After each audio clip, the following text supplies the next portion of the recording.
Hey, Mrs. Huber's friends, it's Miss Green again with another story. Tonight's story is called Corduroy. This one is really special to me because my mom and dad used to read this to me when I was a first grader, so I wanted to share it with you. This is Corduroy. Whoops. And the story and the pictures are by Don Freeman. Corduroy is a bear who once lived in the toy department of a big store. Day after day, he waited with all the other animals and dolls for somebody to come along and take him home. The store was always filled with shoppers buying all sorts of things, but no one ever seemed to want a small bear in green overalls. Then one morning, a little girl stopped and looked straight into Corduroy's bright eyes. "Oh, Mommy," she said, "look, there's the very bear I've always wanted." "Not today, dear," her mother sighed. "I've spent too much already. Besides, he doesn't look new.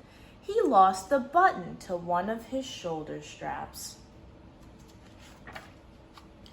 Corduroy watched them sadly as they walked away. "I didn't know I'd lost a button," he said to himself. "Tonight, I'll go and see if I can find it."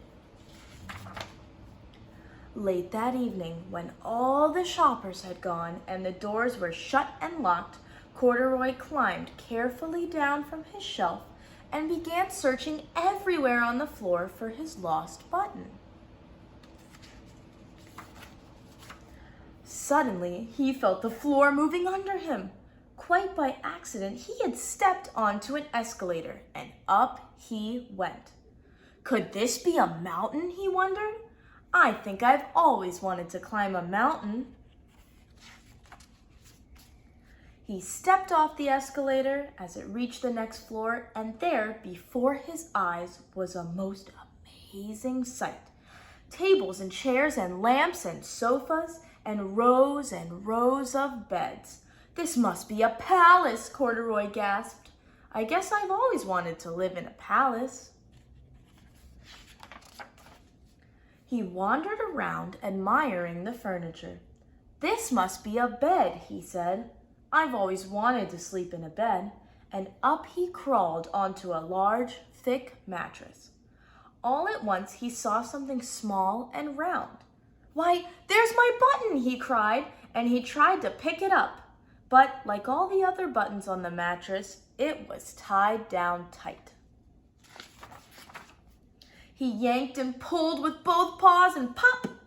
Off came the button, and off the mattress Corduroy toppled, bang, into a tall floor lamp. Over it fell with a crash. Corduroy didn't know it, but there was someone else awake in the store. The night watchman was going on his rounds on the floor above. When he heard the crash, he came dashing down the escalator.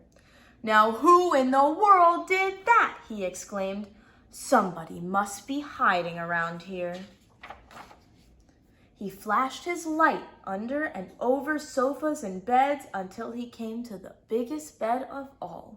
And there he saw two fuzzy brown ears sticking up from the cover. "Hello," he said. "How did you get upstairs?" The watchman tucked Corduroy under his arm and carried him down the escalator and set him on the shelf in the toy department with the other animals and dolls. Corduroy was just waking up when the first customers came into the store in the morning. And there, looking at him with a wide, warm smile, was the same little girl he'd seen only the day before. "I'm Lisa," she said, "and you're going to be my very own bear. Last night I counted what I've saved in my piggy bank, and my mother said I could bring you home." "Shall I put him in a box for you?" the saleslady asked. "Oh, no, thank you," Lisa answered, and she carried Corduroy home in her arms. She ran all the way up 4 flights of stairs into her family's apartment and straight into her own room. Corduroy blinked. There was a chair and a chest of drawers, and alongside a girl-sized bed stood a little bed just the right size for him. The room was small, Nothing like that enormous palace in the department store. "This must be home," he said. "I know I've always wanted a home." Lisa sat down with Corduroy on her lap and began to sew a button on his overalls. "I like you the way you are," she said, "but you'll be more comfortable with your shoulder strap fastened." She's gonna fix them up. "You must be a friend," said Corduroy. "I've always wanted a friend." "Me too," said Lisa, and gave him a big hug. The end. Thanks, boys and girls. Have a great night. Until next time.